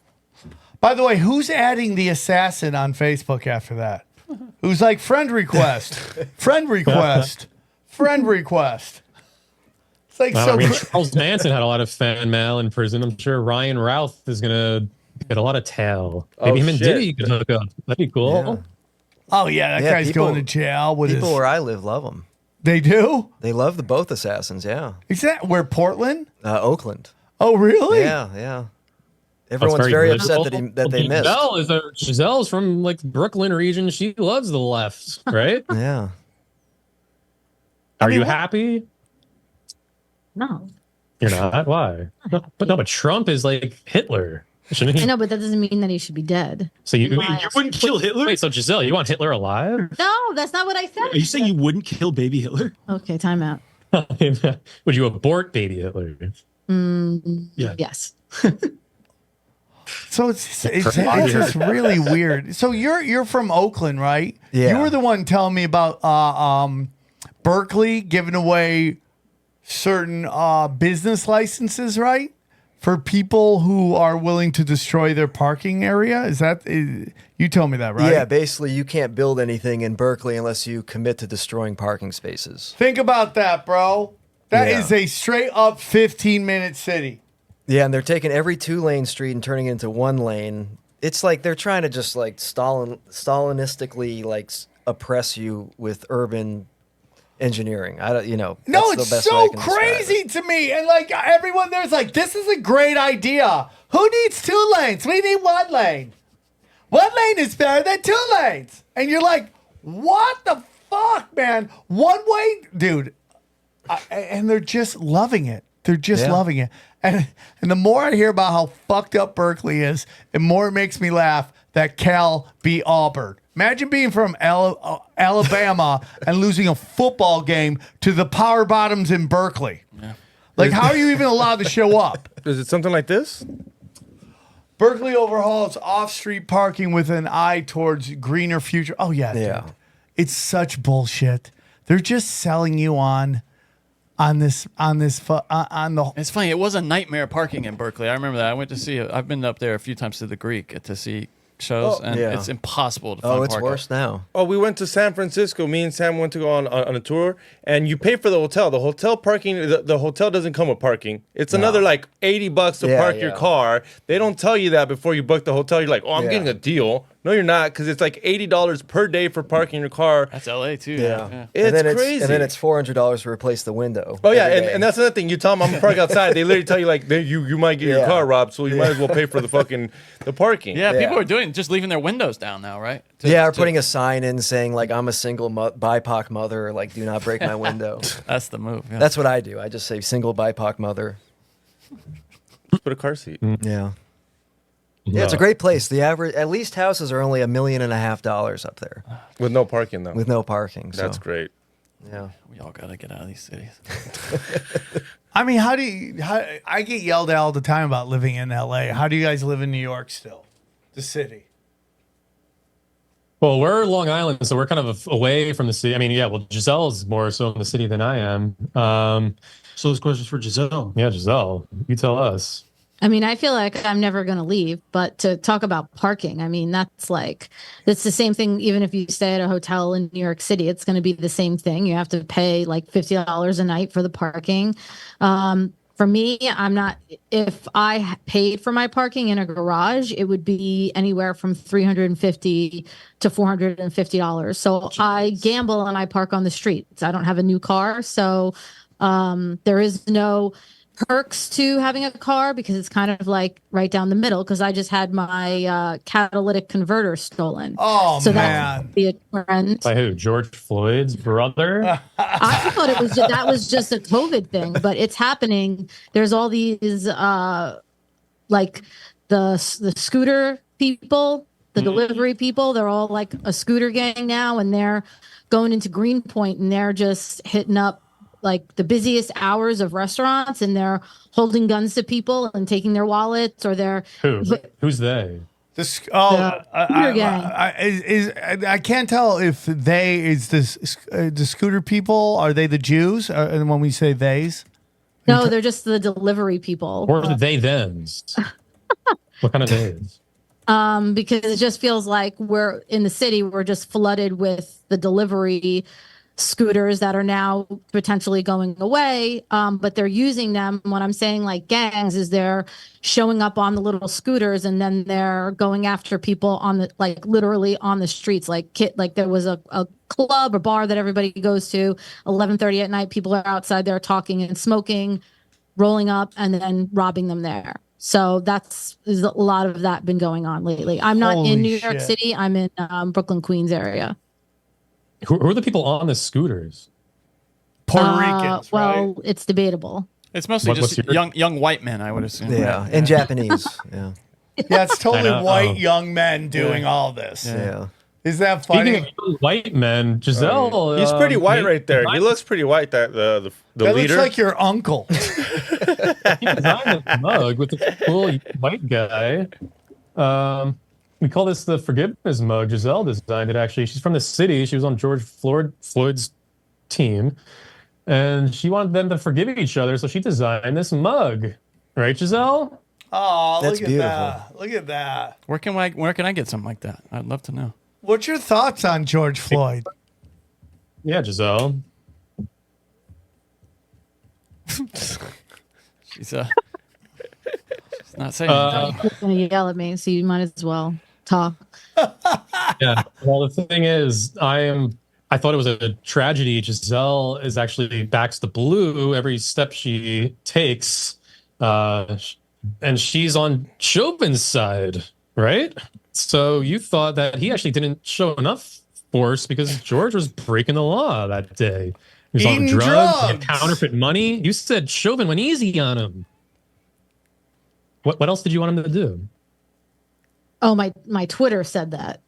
Yeah. Apparently, my She Twitter blacks said that. out. You heard her say earlier she blacked out. She blacks out a lot and then goes on Twitter and then really speaks her mind. It's really crazy, dude. The whole George Floyd thing was just fucking nuts. And it's just like the autopsy says everything. He OD'd. It was a weird ass thing. And now I feel like they're just constantly trying to kick off another fucking George Floyd, and nobody's down with it. And then we're gonna have I think there's gonna be immigration riots. I thought they'd be happening by now.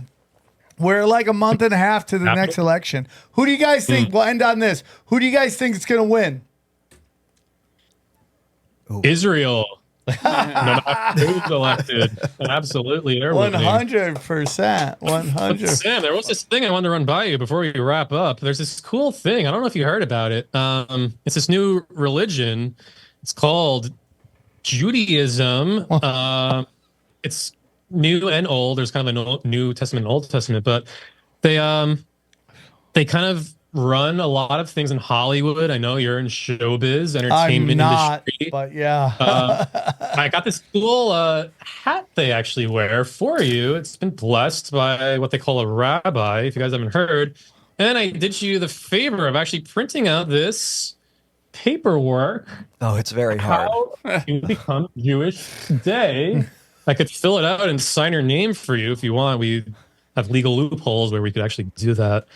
But it's cool. You join, you sign up your friends, and then they sign up their friends, and they sign up their friends. It's this cool new marketing tactic called pyramid schemes. Jews know pyramids the best. They built them in Egypt. So if you're interested, I could fax this over to your marketing team and that's take it from there. That's Xavier Guerrero. He's our marketing team. I'm the marketing guy over there. Yeah. Absolutely. So I love that. I love that. Like becoming Jewish is like voting by mail. You just gotta send it in. Is that all it is? Yeah. And if you want to vote for Bibi Netanyahu a few times, we could send I think up to 7 of your votes in. Perfect. And if you have any deceased relatives, they get some too. Sam has a huge following. Is there any way we can get a promo code? Yeah. Oh yeah, dude. I would love a For promo every code. Jew you get? For every Jew I signed up. Yeah, for the pyramid, sure. Yeah, it's Pyramid scheme. promo code Pullet. You know that dance term. Yeah. Now that doesn't voting multiple times doesn't sound moral strictly. How do you reconcile that with we have a rabbi bless our votes so that they become moral and holy. So it actually rids all sin from really whatever you do. And you can't. You can only cast multiples for Bibi Netanyahu. Is that correct? Not for the opposition. What about the opposition? Well, yeah. I mean, really any candidate works. I mean, Trump said he's going to help Israel a lot. So if you want to go to the third party that way, you can. But okay, that's up to okay. Does my vote count more? Since I'm, real well, Jew? the thing is, I said you could get like 7 to 8 votes. If you vote 8 times, you could get 4 votes because I think you said you're half. Yeah, chosen. that's true. Yeah. Okay. Yeah. That'd be you'll great. Get 4. If you vote 7 times, you get the 8th one free. Right? That'd be great. It's a little punch card. Yeah. That'd be great. All right, guys. One more time. Tell them where they can find you. So the podcast is called 9/11 is Gay, the information show. So great. Me and another colleague of mine have an animated cartoon series, political satire called There Goes the Neighborhood. All of our channels are called There Goes the Neighborhood because it preceded the podcast, but we're on YouTube, There Goes the Neighborhood, Rumble, There Goes the Neighborhood, and X, There Goes the Neighborhood. So all of our stuff is housed there. Thanks for having us, Sam. We appreciate it. And Thank you. crew. All right, guys. Thank you. Let's break down this episode. All right. What'd you guys think? Different. That's a great way to describe it. Johnny, what'd you think? They're funny.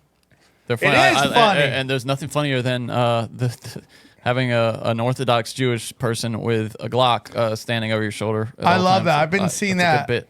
Yeah, for sure. Sorry, Johnny, to cut you off. My apologies. But yeah, that's a great point. It's so funny, dude. They're great. It's definitely a different show, Yeah, we were just talking about it off air. Since I joined, we haven't had like a pure satire guest on before. The closest we've had to that is Sam Hyde. Yeah, no, that's a good point. Yeah, and he tried to do that with us for a while, and then finally he got real toward the end. Like when he. I felt they were great. I loved it. It's definitely. I enjoyed it. I It just was don't great. remember us having someone like that on. Yeah, before, it was other definitely than Sam weird. They're Hyde. definitely funny. It's definitely a fun dynamic. It's interesting. I like how she plays this straight woman to him. Yeah, isn't that crazy? Yeah, she just kind of sits there and like with this, what would you say, like a By circumspect the way, look. how old is she, do you think? Because she's getting dinner on 9/11? Yeah, I was going to ask that. Yeah. Like, I know you don't ask women their age, but I'm like, have you aged awesomely? I mean, I have a strong suspicion she was making everything she set up. So it's Okay, all right. Respect. I thought it was interesting, dude. What would you expect from a podcast named 9/11's Game? I love it. I think it's funny. It makes me laugh. My favorite part is that they had to pay someone to make a neon sign that says 9/11 is gay with a rainbow. I wish I had one of those. Yeah, that me was too. so funny, dude. Yeah. That's so. We should call them to get a new gold sign. More legend, bigger one because this one's hard to see. The one over my shoulder. It is hard to see. And I really like theirs, so maybe we could.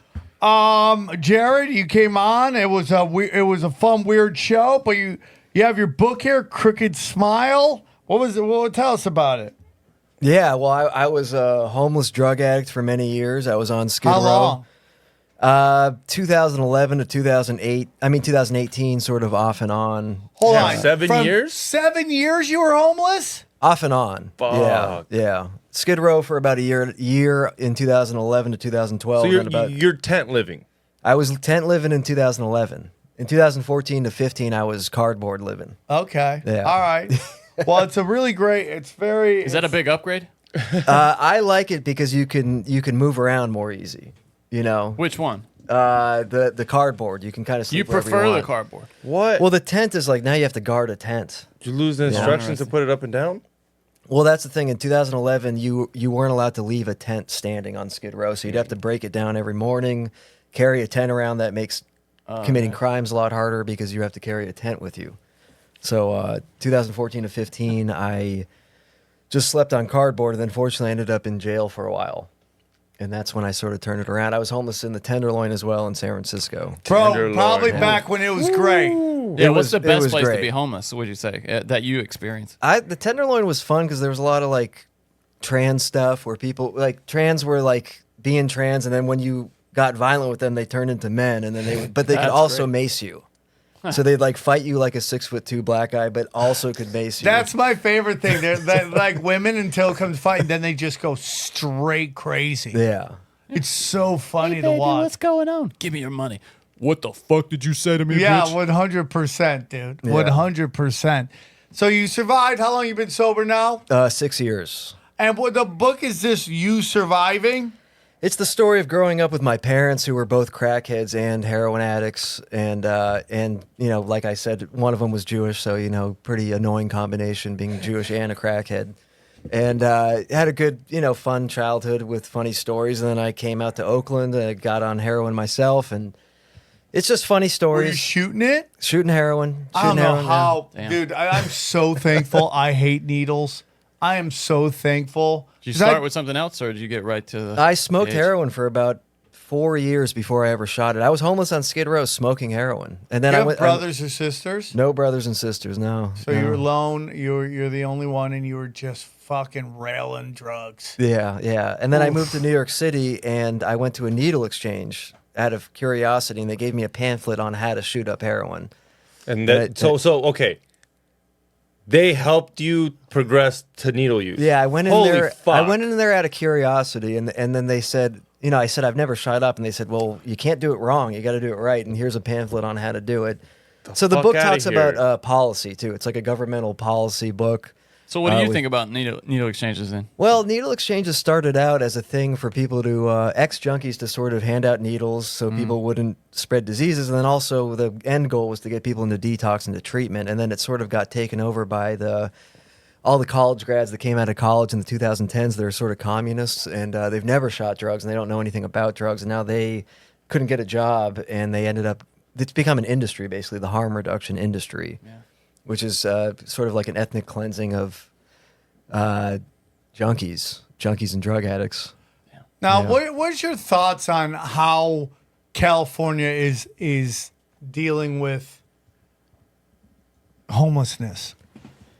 It's not great. They're definitely making some better moves the last year, but essentially, when someone is homeless due to being mentally ill or addicted to drugs or both, giving them like a soft pillow to hit before they hit their rock bottom doesn't exactly help them escape homelessness. I think we should help people escape homelessness, but you'll never escape homelessness if you're addicted to fentanyl. I mean, you got to solve that problem first. And they're finally starting to sort of realize some of these things.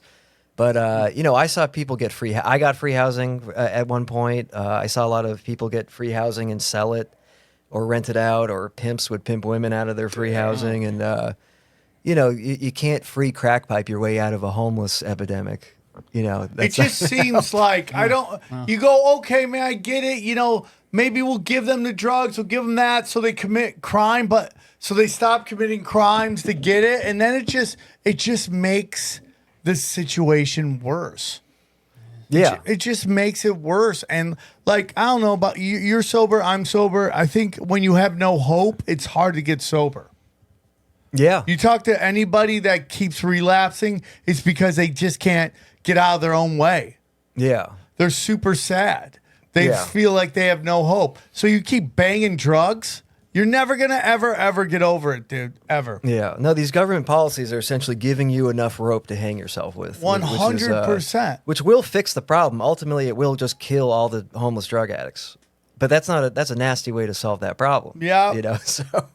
But it also gets back to like when you study, and we'll wrap it up here, when you study how they treated Native, what they did to the indigenous and what they did to the black community, it's the exact same thing.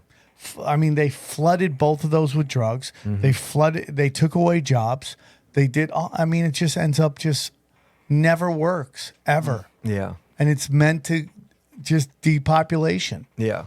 On a different note, I always thought or think there's like a serial killer in Skid Row. Mm-hmm. Would you think there's someone out there just committing crimes, like real, like evil crimes? I'm like, there's got to be somewhere out there, like, and they're just blaming it on an OD. No one does investigations. You get your little. The homeless Dexter. Type of thing. Yeah, where someone's out there just knowing that they can get their little flakes of killing people, and no one's gonna give a fuck because they're just gonna blame it as an OD. Because I'm pretty sure murders happen all the time there, and no one. I've seen a lot of dead bodies. If you are a serial killer, that is the place to go. If you want to kill people, no one will give a shit. And it's like COVID. They'll just say he died from COVID or he died from OD or whatever. I never really heard about anything like that. I mean, there's a lot of violence and stuff, but I think most serial killers want to kill women. So, and there's not a ton of women out there. So, but I never heard about that. But it's totally possible. Can I ask you a question? In LA now, we have a lot of homeless in RVs. Well, how are they? Do you know anything about that? Like the process of getting an RV, like what it? Because I would think that would be beyond their means. Typically, how are that? What's that culture about? That was a COVID thing. So during COVID, a lot of like junkie people from other cities got the COVID money and bought an RV and drove it to California. Interesting.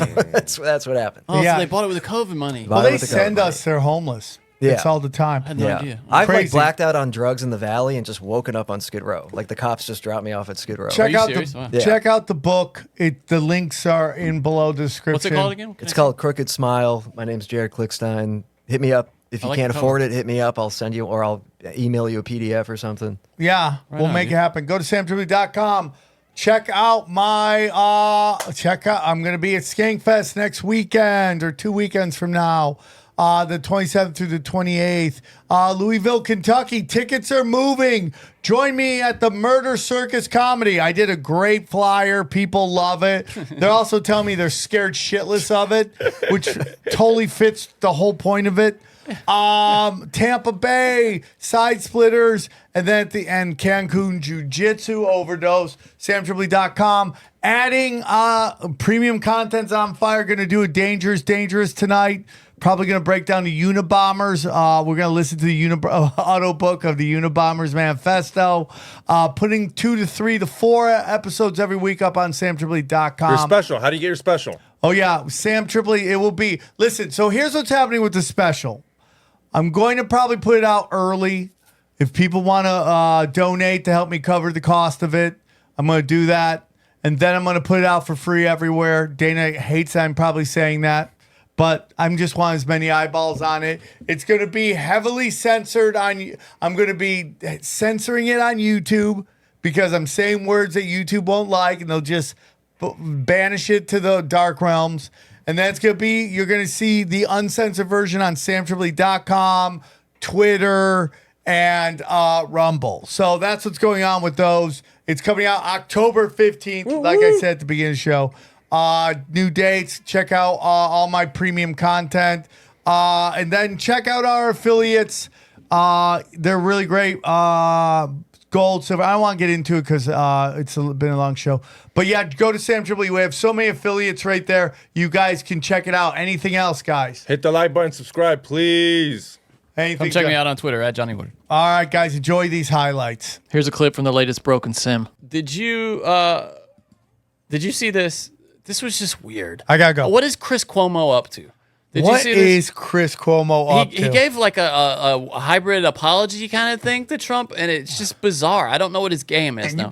I think this is a guy who realized he fucked up and is trying to get back on the right side. I think that he's realized that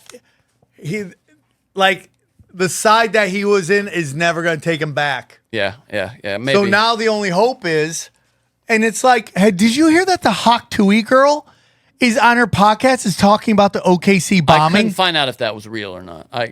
Which would be hilarious. Yeah, I couldn't confirm that. Why don't you go listen, Johnny? That should be your job. I tried. I couldn't find it, which makes me think it's not real. But about Trump, he does not have many more full-throated critics of what he says and does. Full-throated? What are you, deep-throating? Yeah, your throat's always full. And yet I called him today because I am ashamed of how we are responding and not responding to the threats on him. And I feel for his family. And I know you can roll your eyes and say, oh, yeah. You must be reading the room. That's your choice, and I think it's a wrong choice. Oh, okay? the guy that lied to us about everything? Out of the judgment business, unless it's judging ourselves. And you got to start must be nice, things Chris. that are better. And I got to tell you. Look at this. Chris just got off the phone with President Trump. I don't know how he got up after being shot in the head. And you people who try to mitigate that, you need to check yourself. Buddy, stop it. Stop it. He gets up, pumping his... Bud, you should never tell anybody about what they should do after they run their mouth, okay? You were on the wrong side of history for the last 12 years. You should never judge anybody for anything. We could be wrong for 1,000 years on stupid shit like this, and still we won't do as much damage as you did. You told everybody it was illegal to look at the WikiLeaks files. Go fuck yourself, okay? Now, if you come here going, hey, dude, I got wrong. I was all wrong. I should admit it. It's on me. He's not. He's guilting everybody to take away everything on him. Yeah. Go fuck yourself. You know who else can go fuck himself? Colin Cowherd, man. I keep giving this guy a chance. Why? Every morning. He sucks. I tune in. It's either that versus Morning Zoo ESPN Radio. There's nothing like when I'm driving, I just want to listen to sports. And he just today goes, and there's just some people that will never accept the election results. Get the fuck out of here with the gaslighting. Colin Cowherd, you owe all your listeners a giant apology for gaslighting them about Taylor Swift all last season. You told them they were being immature dumbasses, a bunch of cavemen, and everything they said that was going to happen literally happened. That they were just showing her for propaganda. At the end, they'd win the Super Bowl, and they would make out the end of the game, and then she would become a political talking head and fucking endorse whoever the Democrat candidate was. Every single moment that became true. There was not one part of that. Yeah, I mean, he's spot and sold. Well, dude, he is. They're owned by Disney, Fox Sports. It's bleeding into that shit. And he's such a corporate hack. Corporate. That's like Dan Patrick is great. He did it too. He was like yelling at his listeners, lecturing them about being upset about seeing a woman on. Like, dude, no. This is bread and circus, okay? This is meant to take. And they know what they're doing when they do that. No, because they're dancing for the man. Trying to cover up what they know is happening, which is a giant propaganda campaign. Well, it's the only way you get to play in that field where you have a show with like 5 guys on it together. It's the only way. Johnny, it's like so funny. Like I get so much shit about where I am in my career, and they just don't understand how great I love what I'm doing. Yes, comedy-wise in LA, I hate it. I leave LA, I love it. In LA, Hollywood, it sucks. And so my point is just that it's just like the gaslighting going on in these morning fucking radio shows is just absolutely ridiculous. And for him to like be like, you know, oh, they won't accept the election. Dude, talk sports. Shut up with the politics. Shut up. Everything's coming out right now that it's all complete bullshit, that election. Shut up. Not according to HBO, which just released a documentary this past week debunking the election tonight. Of course they are. And then Colin will watch that and be like, it's just a great piece. Well done. Thank you. Shut up. Yeah. Shut up, old man. You're corporate. You're like you're the vanilla frozen ice cream dude. I don't know how you watch him, dude. To me, I don't. I listen to him because I just his format is well done. It's get to it. But it's like he gets political and he just gaslights his crowd.